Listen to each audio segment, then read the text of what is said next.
Oh, there we go. At least visible. Take it. Welcome. Okay, welcome to the final Visiting Writers Series reading of the semester. I'm thrilled to welcome Donald Revell, who has been and continues to be a major presence in contemporary poetry, translation, and nonfiction essays. More about that in a moment. First, I'd like to thank my colleagues in the English department and the Division of Arts and Humanities for supporting the presence of living writers at Carthage. And to all of you for being here to lend an ear. And this is the last Visiting Writers Series event, please join us again in this room, same time on Tuesday, May 13th, for the senior chapbook readings and also the English department gathering we have. I saw some suddenly, yeah, give a hand to our young, there are many of those people are here. They all are here. They look thrilled in some cases, sometimes less so. Donald Revell is the author of 14 collections of poetry, most recently Canandaigua from Alice James Books, 6 volumes of translations from the French, including Apollinaire's Alcools, which we read in the chapbook class and have enjoyed immensely and had a fantastic time talking about, and 3 volumes of critical writing, including Essay, a critical memoir. 4 or 5 of those books are available here tonight, courtesy of Woodland Pattern, hosted by Chuck Stebleton, so please take a look and buy books. The author would be, I trust, happy to sign them or say hello.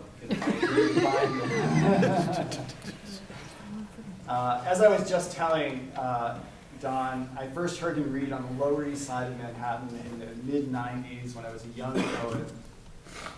And he read his poems that day in a way that was not the fashion and that I was not hearing at the time, and it really struck me and stayed with me. Some boundary had dropped away, and the poem spoke with an intense energy and directness that came up through the poet who was their instrument, and a poet who was not afraid, in a way, it felt to me, to be the instrument of the poem.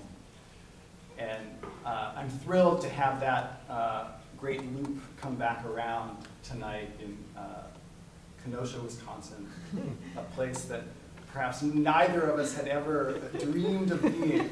I used to love the prime rib at Ray Radigan's, which is gone. It was a great restaurant in Kenosha. I've seen the sign. Then the other night in class, as we discussed Revell's translation of Apollinaire and tried together to describe how those poems move, we felt what he calls the joy and audacity of transformation and the awkwardness and disproportion that's sometimes required to do that. A place where modernism is always realism. And tonight, we'll hear realism's latest incarnations in the new poems of Canandaigua. Please welcome Donald Revell.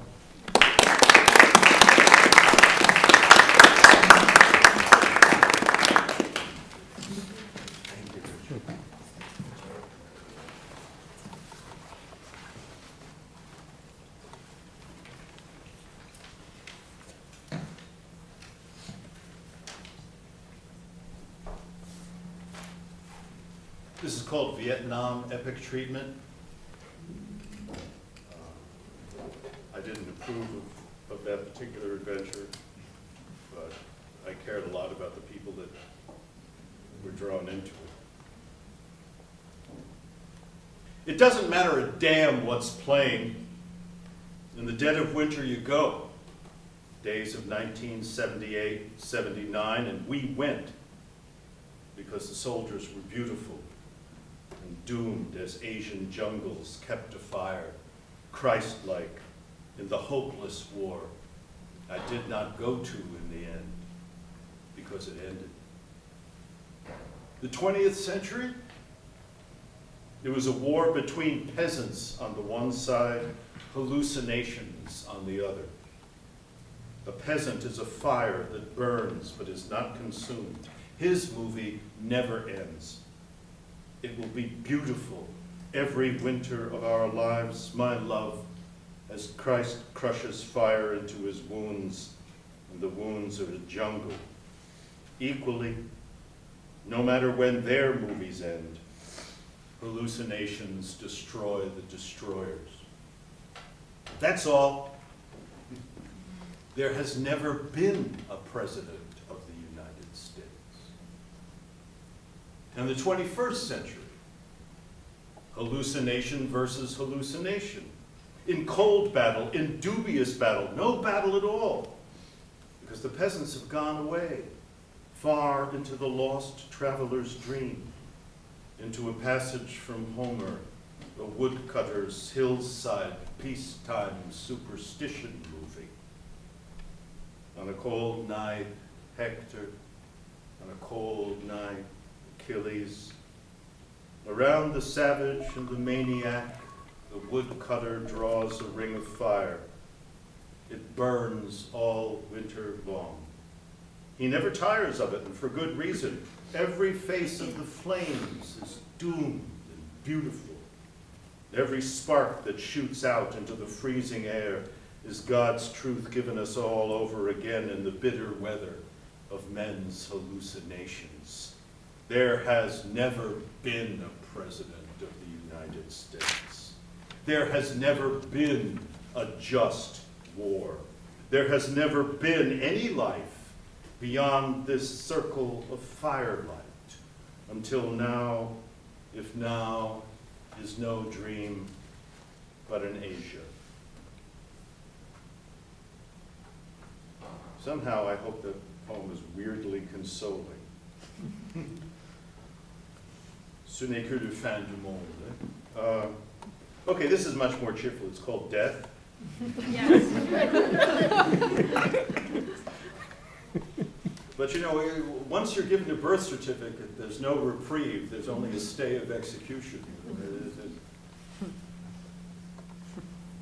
Death calls my dog by the wrong name. A little man, when I was small, Death grew beside me. Always taller, but always confused, as I have almost never been. Confusion, like the heart, gets left behind early by a boy, abandoned the very moment futurity, with her bare arms, comes a waltzing down the fire escapes to take his hand. Death, I said, if your eyes were green, I would eat them. For what are days but the furnace of an eye? If I could strip a sunflower bare to its bare soul, I would rebuild it.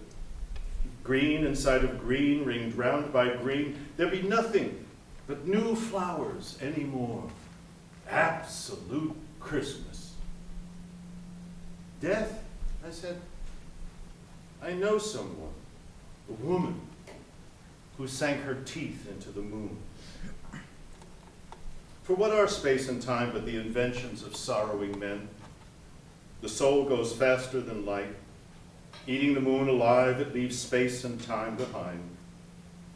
The soul is forgiveness because it knows forgiveness. The knowledge is whirligig. Whirligig taught me to live outwardly. Shoe shop, pizza parlor, surgical appliances. All left behind me with the hooey. My soul is my home, an old star hounded by old starlight. Death, I ask you, whose only story is the end of the story right from the start, how is it I remember everything that never happened and almost nothing that did? Was I ever born? I think of the suicides, all of them thriving, many of them painting beautiful pictures.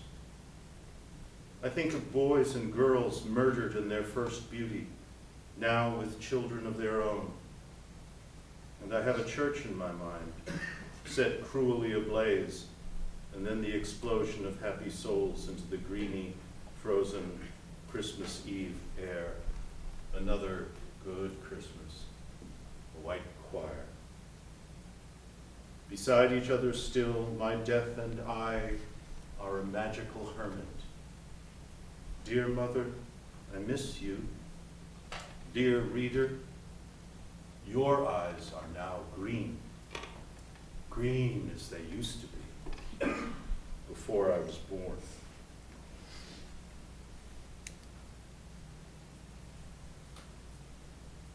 So that should have cheered you up. And, now we'll get serious. No. Remember, poetry is not serious. It's much more important than that. It's desperate, I think is better. The situation is not serious, it's desperate. This poem was called Against Creation. Sovereign of my heart, your temple is deep in the dead branches, moving only when the wind delves so far. Eden is a go. I mean, all's terror now. Sovereign of my heart, I am shouting at nightfall. Bats above me, hummingbirds skittish below the bats, almost like dragonflies. I am shouting into debris, immodest happiness in Eden's humility. Ago. Adam's fall invented the future. He tied the bat's wings onto dragonflies. Nature, even as it dies, abhors imagination. What men call extinction, I call home. How to be cozy with global warming. Okay, I had someone I can recommend to you. There's a poet named Jean Valentine. She passed away not long ago. A splendid woman. And we were once stuck at a posh college for a weekend, and where they took care of us by day and had completely abandoned us by night. They left us in this big house. They said, well, we'll see you tomorrow. And we looked at each other. I don't know, what do we do? So we put on our pajamas, made popcorn, and watched baseball the whole weekend. It was lovely. And she was a wonderful poet, Jean Valentine. Anyway, at night when I go to bed, I usually grab some book of poems to read for about 5 minutes. And one night long ago, I grabbed one of Jean's books, and I started to read it. And just a few minutes in, I got this sense that something's in the room with me. And then it seemed to be filling up the room. And it wasn't a ghost, it wasn't a poltergeist, it wasn't burglars. And I just kept reading, and I felt surrounded. And I realized that what was in the room with me was goodness. Like goodness actually became a thing, a being that spent 10 minutes in the room with me. And then I went to sleep happy as can be. It only lasted 10 minutes. I wish it had lasted forever. But sometimes people are like that. Their goodness is unkillable. I can't say the same for myself, obviously. But Jean Valentine was good news. Anyway, this is in memory of her. The 3/4 moon is quick this New Year's morning, almost transparent at the tip of those mountains. There are no bears. The kitchen window, propped open by an old dictionary, blue LaRousse, eases cold air and a few last flecks of starlight inside. Last night we played at tall puppets and perfected a most unperfect year with your death's gaiety. Pencils and bears. You were the life of the party. Under the night's final lamp, I found a stranger's writing in your books, a scatter of emphases, a few translations, and more than once the one word Emmanuel underscored. It was all in soft pencil, easy to erase if I wanted to. I didn't. In the red hymnal given to me in 1961 for good conduct, the word Emmanuel is likewise underscored, page 2, the second hymn for Advent. Clearly the stranger knew us in just the way tips of mountains know the disappearing moon. The kitchen window stays open to emphasis. I believe in ghosts. For the most part, the advantage of a new year fades as the sun erases the image of indoors from all the windows, leaving only the old worlds of transparency and printed pages and books left open upon disappearing night tables. The same anew as every tippler knows who once has leaned against the sun. Time heals nothing until time is no more. I remember the two of us running late, me for the airport, you for the bus station, after a high old time at Wesleyan. We made our connections, clumsily, but made them. Safe at home, we saw the Great Bear at our windows. Always remember that the stupidest thing anyone ever said was, time heals all wounds. It doesn't. You just live with them, and then make friends with them, buy them Sunday outfits, take them to the park if you want to. Okay, this is a somewhat longer poem called Communards. It's about the Bronx, where I grew up. If you don't know the Bronx, congratulations. It was a place where in the 1960s, political candidates would go and point and say, this must never happen again. It was a national disgrace. And it's weird when your birthplace is a national disgrace. You start to take it personally. And then this son of a bitch named Robert Moses came and built his highway to get the rich people from the suburbs to Wall Street with the maximum convenience, but which meant destroying neighborhoods in the Bronx. And in my early life, the person I loved most was my cousin Diane. And I could just walk to her house from our apartment in 3 or 4 minutes. But once Robert Moses put his highway through, a brief walk became 3 bus trips that took the better part of the day. And that wasn't any good. And so now that he's dead, I can really rip him to shreds. And his ilk, who think that destroying communities is somehow progress. For me, progress is right up there with time. It doesn't usually heal much. So this is called Communards, in memory of my cousin, Diane Smith. Just now it was the malice of a cup, this brown cup. What did Houseman give to Paris or Robert Moses to New York? A cup. Very much like this one and the malice of it. Emptiness ready to hand and ready to forbid a boy, his beloved cousin. In traffic, the idiocy of human greed.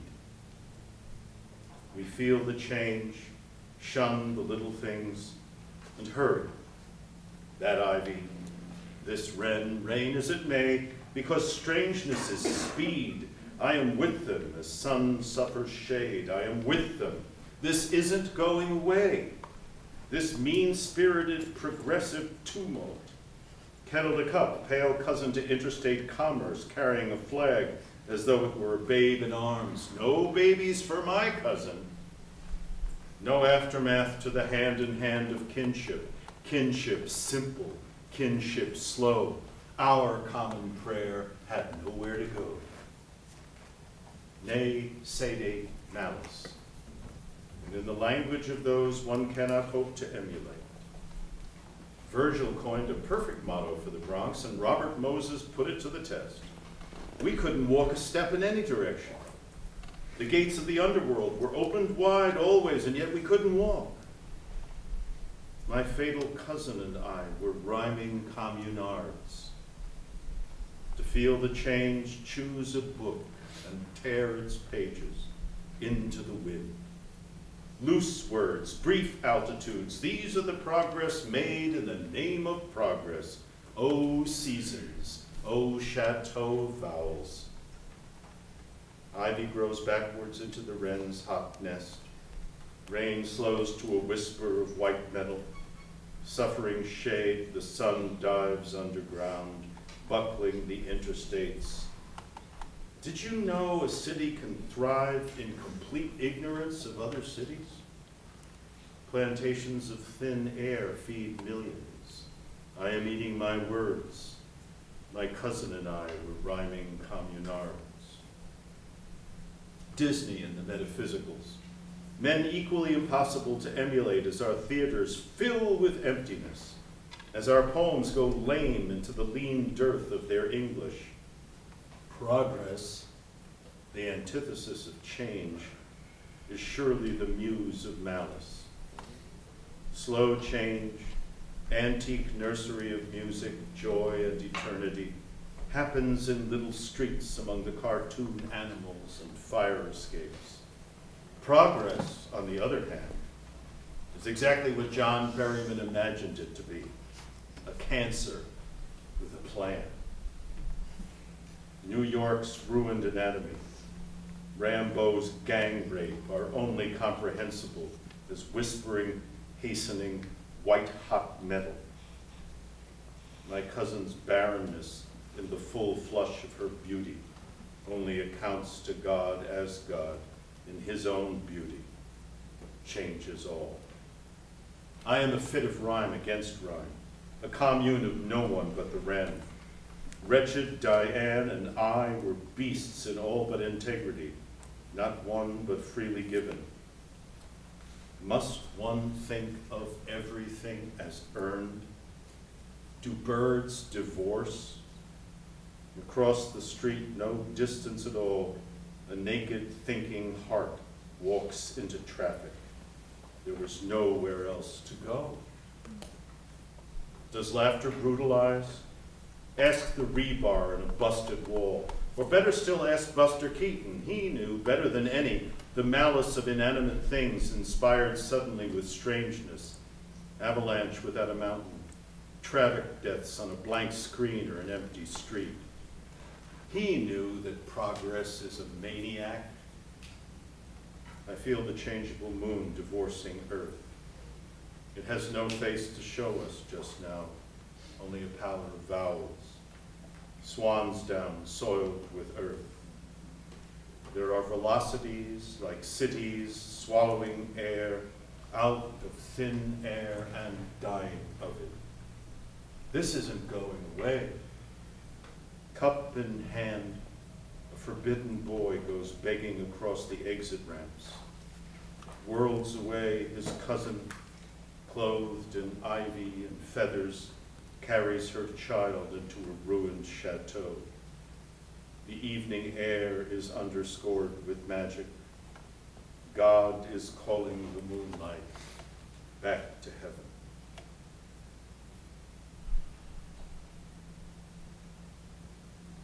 Did you play hide and seek when you were a kid? Yes. Do they still have kids? Good. You might remember shouting, "Ollie, ollie, oxen free," or something like that when the game was over. Well, you were wrong. You were supposed to shout, all ye outs in free." It actually makes sense.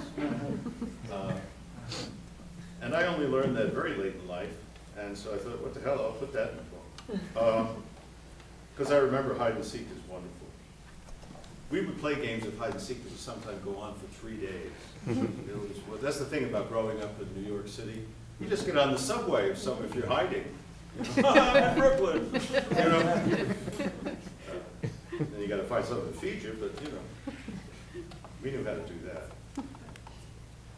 It was called hide and seek. I have the faintest idea what it's about, but I just felt smart, so I wanted to. Why remember? I answer with roses, those dark houses of radiant doorways. Home before dark was the first injunction of childhood, an answered prayer before anyone had prayed it. As one blood-red rose repeated itself over and over on the bedroom wallpaper. Believe the wallpaper. All ye outs, in free. Memory is best alone, tilting a little nearer the light of one lamp. One hand finds another, the duplicate of itself, prayed. For a moment, someone standing just outside the circle of lamplight, yourself, for instance, might see a blood-red rose cut between two hands. Turn away. Other worlds and their low, radiant doorways are jealous beyond words. Go straight home. think that's what I remember most from my childhood, someone telling me, go straight home.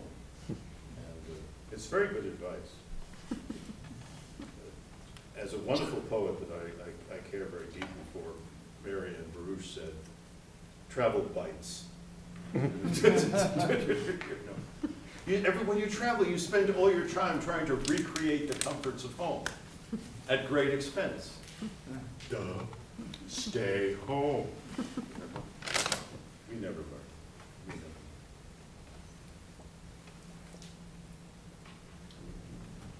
I was absolutely nuts about a wonderful poet named John Ashbery. And when he passed away, I started wondering what the heck we're hanging around for.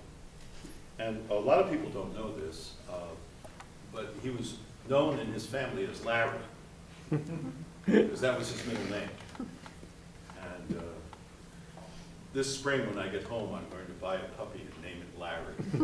Because I don't think I've ever known anyone who has a dog named Larry.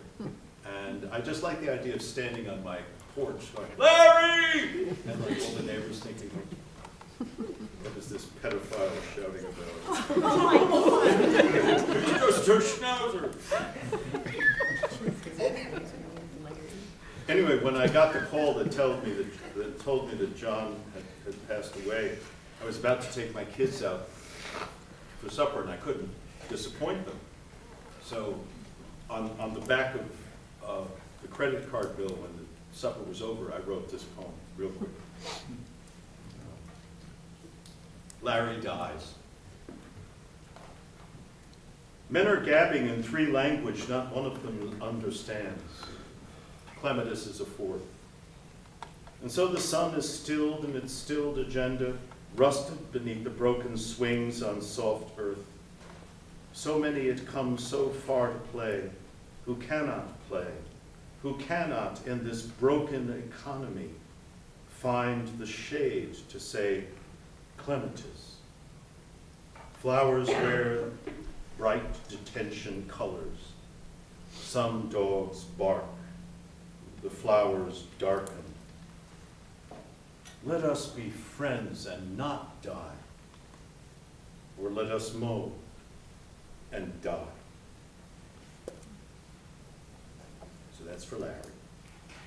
I have an official elegy for John Ashbery, but it's not half as interesting. But more popular. Okay, this is one of those sort of good news, bad news. This is the last poem, but it's long. Now, in this translation of the Odyssey, I tried. It's okay, it's okay. I wouldn't do that to you. I lived in Wisconsin for quite a while. I wouldn't do that. Minnesota baby. Anyway, this is called Thistle. And it's about all kinds of stuff. It'll be obvious. And thank you for coming. It's a really pretty day, and you came into a dark room anyway, so that's pretty. I hope you're getting credit or something. But donut. But thank you. It's called Thistle. Thistle down is clouds, says actual man, come down to earth to cover the churches. Light is the color of walls between life and death. Brief shadows of eclipse race like foxy cloud, but the dead move slowly as windows and walls when light rarely shows through. If an actual man is present, the color of blood appears, rust of the foxtail between cupboard and narthex. New York feels a tremor of barrage, if only a ghost or candle of ghost. All color backwards through a prism goes to anathema, Manhattan's actual glands and wounds below the wall. Either resurrection or the tall stain mistaken for a mountain actually begins with a human face, as a city begins on the lips of a dying man, dreaming one last dream, and you and I will spend eternity there. Manhattan walls itself off. The continent abolishes its mountains. The Chrysler Building writes a novel about an immigrant writing a novel. I'd meant to love a woman with wires of hair, but I love you. Eternity has a taxi all to itself. Rain, rain, your hand touches my hair, and we must keep walking. We must remember to pray. God was a mountain once. Once the motive of memory, the accosted child becomes real. It is free of memory. Becoming an actual man, he plays at a cat's cradle of fantasticals. A faun, if you like. A perpetual curtain of hairs falling upon theatrical New York. He is the A-clog of us. Do the pronouns worry you? Do the taller buildings seem to menace little churches of cloud and eclipse in the alleyways? A prism of blood in your own heart sets you straight, and prayer comes easily then. You needn't remember your heart to beat it. I have eaten words for 60 years. No harm done. The crooked arm of the expressway bends up and away from the street life, the cloudy worship of numbers parallel to faith. Victorious victimhood, so laments or so begins the actual man's mock epic. Last not merely first, but one and only. It is too late to repair him. He might as well be a window fallen into a flood upstate. He might as well tell once again the story of his beloved murdered, thrown to the trains as he watched the waters rising, Glass himself. Apocalypse is as you find it, north and south. There is one last dream that will not be denied. And I'm pretty well convinced that suicide explains the whales and the metal railings at Battery Park. There is a consensus among drunkards that D.H. Lawrence's Birds, Beasts, and Flowers is a masterpiece, where God is also loved, but without words. The Cathedral of Notre Dame burns as I write this. The fire is the color of blood, a foxtail withering, architrave without a trace, without words. It is easier to trace 1 million televised images back to their source, the actual man, mocking the shattered glass of himself. Manhattan Island has only an auction to offer and a drunkard's treasure.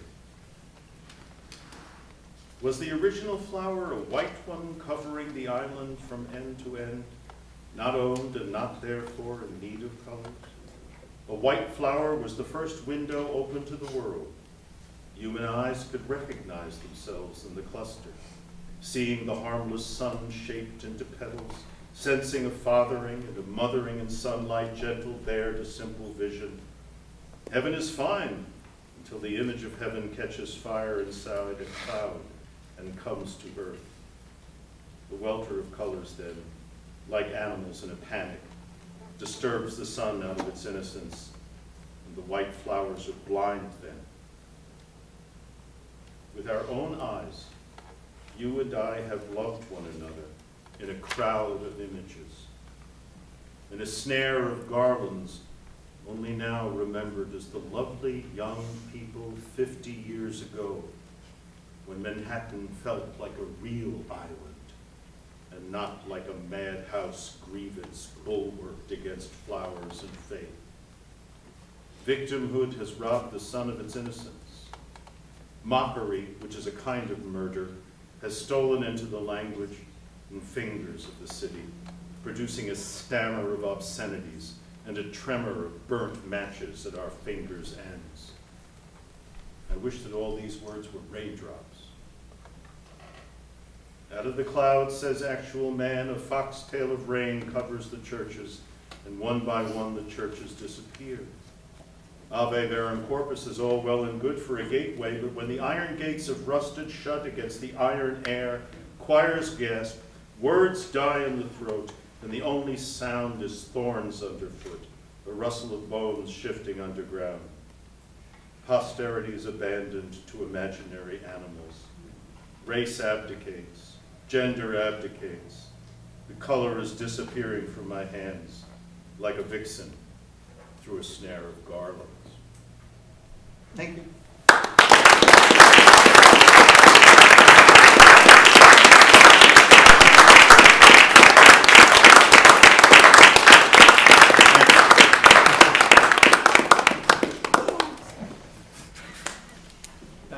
much for that reading.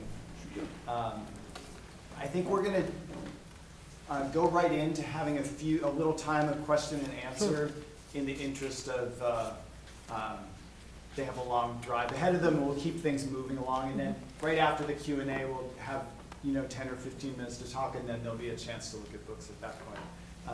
So maybe we can just rotate our chairs around. Now you have to come up with something to ask me. God help me. And I'll turn some more lights on so everybody. Well, that's not going to help. Oh! Jeez. Apologies for that. Okay. To hide out there. Please, what would somebody?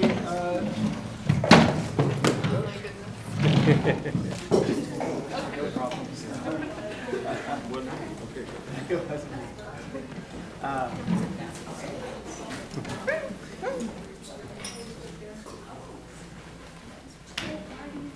Questions, thoughts?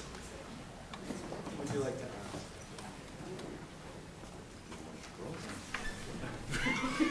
ask? People have different needs. I have a question from popular culture, maybe. Oh, sure. What was the role of all cools in the film American Fiction that we saw placed About everywhere? $175. Oh, okay. It was called a residual. That's all I got. Oh, okay. I haven't the faintest damn idea. Okay. I started getting these phone calls saying, Don, do you know your Apollinaire book is in a big time movie? No.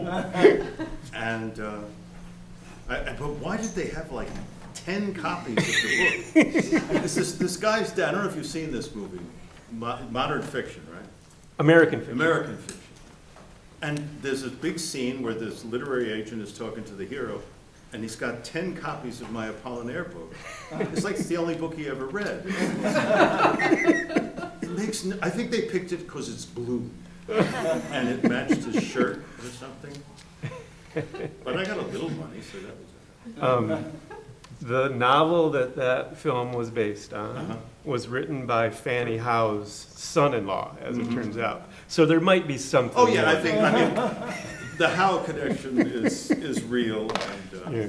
I got Susan Howe her first teaching job. So she's a saint. She's a saint. But what really hurt me about the Apollinaire book was Kim Kardashian. I had a deal with a really high-end fashion house in France. They were going to do TV commercials and billboards with my Apollinaire in the thing. And then Kim Kardashian backed out.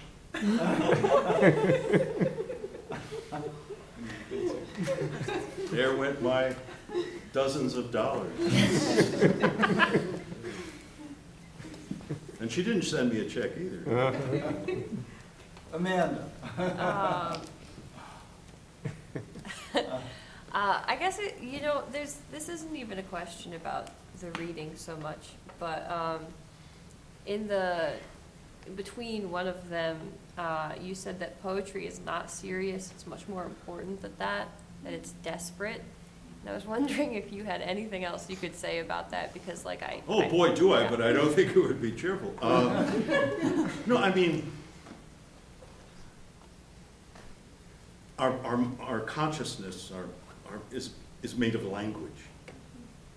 And when really awful things happen to the language, they happen to our minds, our consciousness.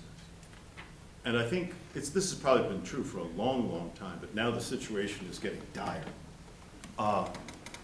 That so much violence is being done to the language that it's being done to our minds, that we're actually not seeing. If you don't have a word for it, you might not see it. Like, for example, in England, there is a standard dictionary for all school children, and they don't want it to get longer. So if a word comes in, another word has to come out. Last year, they wanted to get the word hashtag in, and they took the word lark out. Now, screw you and the horse you came in on. I mean, like, I'd rather have a lark than a hashtag. And that's just a minor example. And I think for me, especially in the past 20 years or so, I've been writing a long, long time. I feel like I've become the public defender for the English language, you know. No, it's prettier than that. It's more complicated than that. It's even true, you know. But the minute people start putting something like a possessive pronoun before the word truth, my truth, uh-oh. I remember when the truth was true because it was truth. It wasn't like, you know, my socks, you know, my drawer. And so for me, poetry has become a kind of resistance to I don't know what it is, greed, villainy, laziness, which is probably the source of both. I love English, and it's getting smaller all the time. And that's not good news, because again, as I said, if you don't have the word, you might not notice the thing. There's a whole generation of school children in England that don't know lark. That ain't good, you know. And so these past 4 or 5 books I've written, it's been, you're not gonna know half of what I'm talking about because you don't have the vocabulary anymore. But here it is, if you want it, you know, I'm gonna use these words. And that's why I say the situation, because I think the situation is desperate. You know, I've got 3 kids, and they're deprived. The language that they've been given in what hilariously was called their education, it's not good enough. They don't have enough words. They don't have enough give, leeway, love. You know, I like words. I think they're sexy. You know, like that line in Whitman, "Only the lull I like." You know, sit next to a stranger on a bus and lean over and say, "Only the lull I like." You know, you'll either get arrested or something bad will happen. And you were just quoting Whitman, for God's sake. What's wrong with it? So I think the situation is pretty damn bleak. I mean, I don't like being old, but I wouldn't be young for anything. You know, because you guys, you're going to have a long road to hoe. And there are all kinds of people stealing from you under the guise of, "I'm giving you something." You're getting an upgrade. That's never cheap. And nothing's more expensive than a free upgrade. You know? So watch out, watch out. And that's what I mean. I don't write for people anymore. I write for the English language. It's a series of love poems to the language. It's not a reciprocated love, obviously. You don't know, maybe. Sometimes, you know, she remembers my birthday. But otherwise, was that an answer? Is that okay? Yeah, I'll take it. Okay. Other questions? Yeah. Yeah. So, with that idea of the English language, how do you compare that to a language like French? Well, I mean, French has this sort of wonderful mob looking out for it, called the Académie Française. You know, they're called the Immortals in France. And they do things like preventing things like le snack bar getting into the language. You know? And unlike almost all the languages I know, and God knows there are lots I don't, French has decided its rules of grammar purely on aesthetic reasons. If it sounds beautiful, it's right. If it doesn't sound beautiful. And so I used to tell my creative writing students, if you were writing a real poem, it would be in French. You know? Which is why I translate French poetry. Not because I think it's actually, but I just, my genetic information is French, going back. So I felt fond of it anyway. And during the Vietnam War, I found Montreal infinitely more convenient than Saigon. But I think French is in a safer place simply because they really treat their language as a work of art that must be, it must stay beautiful. And I don't see that happening for English at all. It's just getting uglier, and the vocabulary is shrinking dramatically. I mean, Shakespeare had 4 words for every one that we have. If you want to call that progress, fine. But cut off one of your legs and one of your arms and tell me that's better now, so. And that's why I love French, because I know that they're insufferable in many ways. I mean, I've lived in France. I know that they're insufferable. But they're onto something with that. And the wine. They got it, and their bread beats ours to shit. But no, in all honesty and seriousness or desperation, it is that regard for the beauty of the thing. That, oh God, this is what we have. We're going to take care of it. Because people say, I want to take care of the environment. Well, your environment's in your head. And what's in there is English. And if you're not taking care of that, then just leave everything to Anderson Cooper in your will. Is that okay? Yeah. Okay. I know I've already went, I'm sorry. Go ahead. I was wondering how it feels when you're writing poetry. I giggle. My children used to really get annoyed. Oh, Dad's writing again. Because I'd be in my room and they I love it. I'm having a blast. I mean, I never understood all this suffering stuff. I mean, I suffer a lot, but that doesn't do my poetry any good. I just love this stuff. Because Rick described you as like a conduit for the language, as like you were reading a poem that was created not because of you, but through you, and I wanted to know if that's something that... Well, I sit down at my desk and say to the poem, what do you got for me? And I try to stay out of its way. Because I don't have a plan, and I don't have a theme. I feel more or less like a cow that needs to be milked. Okay, I got all these words. Get them out of me, will you? So that's what it is.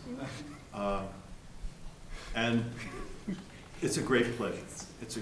It's my best pleasure. It's the thing. I mean, 71 years old, there aren't a lot of pleasures, but that's still very, very pleasurable. I love the English language. I loved poetry before I had the vaguest idea what it was about. Perhaps I still don't have the vaguest. Some critics will tell you I don't know what I'm talking about. But I've outlived most of them. But it's just the sheer pleasure, just the gratitude. A friend of mine who was ill called me and asked me to come to her home. And she said, Don, what is prayer? How do you begin to pray? I said, just be grateful. Just say thanks, and everything will be fine. And it turned out that worked for her. So yay, she's still with us. But it's just, I'm nuts about the language, and I love where it takes me. I end up saying things I never would have thought, and seeming much more intelligent than I am. Because the language is intelligent. I mean, God damn it, the English language has a lot of smarts in it. The words themselves, if you just look at what they are, they're like saying, look at me, I'm not, so that's what I do, and that's why. Thank you. Oh, sure.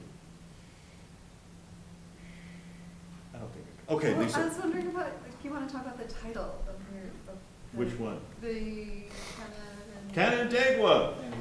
Yes. Well, I lived in the Mojave Desert for 28 years. And I said, well, that's enough of that. 120 degrees for, weeks at a time. And my heavenly good place has always been upstate New York. And so I went back. And Canandaigua is a Native American word, which simply means the right place. Where else would you go? I mean, they knew more than we do about this continent, so if they said it's the right place, where am I going to go? Canarsie? Nebraska? Hey, whoa! Not that Nebraska, Nebraska, New Jersey. It's a small town just outside of Patterson. It's, no, Omaha, oh, I want to be buried in Omaha. It's the only way I'd want to be in Omaha. No, Nebraska is, I should have read it, damn it. I have a poem about how much I love Nebraska. No kidding. No kidding. There is something so... The horizon is infinite. I mean, it's not like the horizon is over there. The horizon is all around you. And it's like, my God, the universe is popping up. It's almost terrifying. You feel so small, but so amazed. There's so much nothing that there's so much something. Yeah. It's thrilling, but it's a little scary too. Yeah. You know, I like little rolling shadow bees. You know, I wouldn't have the courage for Nebraska, but I've always liked it there, and I have this poem. If ever we meet again, and I will dedicate it to you. I knew I should have said Kansas. It's always a toss-up, Nebraska or Kansas. Today I lost. I mean, we're in Wisconsin. It's not your fault. I like Wisconsin. I lived here I taught in Ripon College, if you ever heard of that. It's up there somewhere. But no. It is, I swear. Sorry, it just looked fun. I swear, it's sure it's still there. But no, and I love upstate New York. I love the apples, the wine. The people are still not crazy. Strangers talk to you, and then they listen to your answer. The ladies at the post office shoot the breeze. The poodle at the liquor store knows me. So, I grew up in the Bronx. I don't want to end my life in urban block. You know. And I got deer in my backyard. They eat the roses, but so. I think that should do it. That's a good place to stop. Yeah. Okay, thanks again, Come buy guys. a book.